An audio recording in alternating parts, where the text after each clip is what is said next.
Good morning my dear students. প্রিয় ছাত্রছাত্রীরা, আজকে আমরা ইংরেজির একদম প্রাথমিক পর্ব থেকে শুরু করছি। ইউনিট 1 দ্য ইংলিশ অ্যালফাবেট, ইংরেজি বর্ণমালা সংক্রান্ত বেশ কিছু ছোট ছোট প্রশ্নের আজকে উত্তর নিয়ে তোমাদের সামনে আলোচনা করতে বসেছি।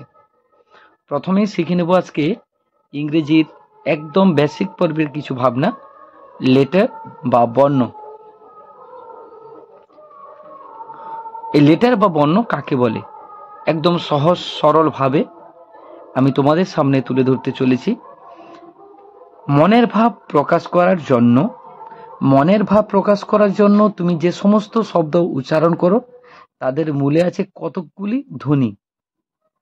এক একটি ধ্বনিকে লেখার জন্য এক একটি সাংকেতিক চিহ্ন ব্যবহার করা হয়, অর্থাৎ প্রত্যেকটি ধ্বনিকে লেখার জন্য প্রত্যেকটি সাংকেতিক চিহ্ন ব্যবহার করা হয়।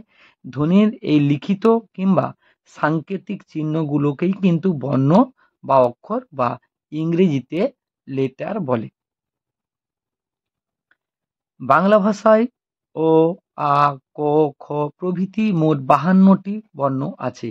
ইংরেজি ভাষায় আছে ABCD থেকে শুরু করে Z পর্যন্ত মোট 26টি অক্ষর বা লেটার। বাংলা ভাষায় 52টি বর্ণের সমষ্টিকে বাংলা বর্ণমালা, ঠিক তেমনি ইংরেজি ভাষায় 26টি বর্ণ বা লেটারকে কিংবা এই লেটারের সমষ্টিকে বলে ইংরেজি বর্ণমালা বা ইংলিশ অ্যালফাবেট বা ইংরেজি বর্ণমালা। গ্রিক বর্ণমালার প্রথম বর্ণ অ্যালফা অর্থাৎ এ এবং দ্বিতীয় বর্ণ বেটা মিন্স বি প্রভৃতি বর্ণকে অনুসরণ করে ইংরেজি ভাষার বর্ণমালা তৈরি হয়েছে। খেয়াল লেখো, গ্রিক বর্ণমালার প্রথম বর্ণ অ্যালফা অর্থাৎ এ এবং দ্বিতীয় বর্ণ বেটা অর্থাৎ বি প্রভৃতি বর্ণকে অনুসরণ করে ইংরেজি ভাষার বর্ণমালা তৈরি হয়েছে। লক্ষ্য করার ব্যাপার হলো, বাংলা বর্ণমালা স্বরবর্ণ ও ব্যঞ্জনবর্ণ এই দুই ভাগে বিভক্ত। স্বরবর্ণগুলি এবং ব্যঞ্জনবর্ণগুলো তোমাদের সুবিধার্থে এখানে উল্লেখ করা হলো। ইংরেজিতে কিন্তু ভাওয়েল বা স্বরবর্ণ এবং কনসোনেন্ট বা ব্যঞ্জনবর্ণ একটি বর্ণমালার মধ্যে থাকে, অর্থাৎ ইংলিশ অ্যালফাবেট বা ইংরেজি বর্ণমালার মধ্যে কিন্তু দুই প্রকারের মূলত বর্ণ থাকে, ভাওয়েল, কনসোনেন্ট। এছাড়াও আর একটি বর্ণ থাকে, সেটা হচ্ছে সেমি ভাওয়েল। ইংরেজি বর্ণমালাকে দুভাগে লেখা যেতে পারে, বড় হরফ ক্যাপিটাল লেটার এবং ছোট হরফ স্মল লেটার। ইংরেজি লেখার সময় প্রয়োজন অনুসারে বড় হরফ ও ছোট হরফ ব্যবহার করা হয়।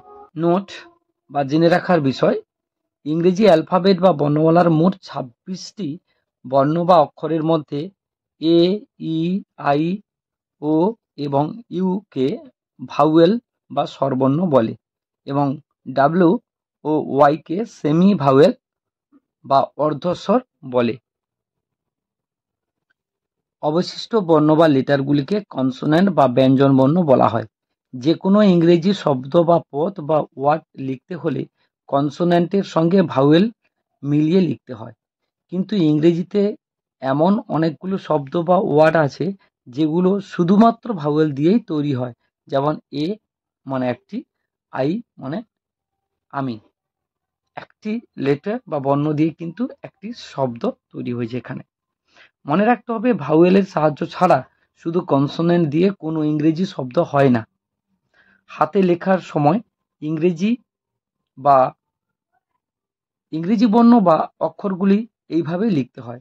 আমরা যখন হাতে এই অ্যালফাবেটের বর্ণগুলোকে লিখব, এভাবেই লিখবো, অর্থাৎ ক্যাপিটাল লেটার যেগুলো তোমাদের অত্যন্ত প্রয়োজন, স্পেশালি তোমাদের হ্যান্ডরাইটিংটাকে বিউটিফুল করে তোলার জন্য যেগুলো প্রয়োজন, এগুলো তোমরা অবশ্যই মনোযোগ সহকারে বারবার প্র্যাকটিস করবে। Capital letter ABCDEFGHIJKLMNOPQRSTUVWXYZ.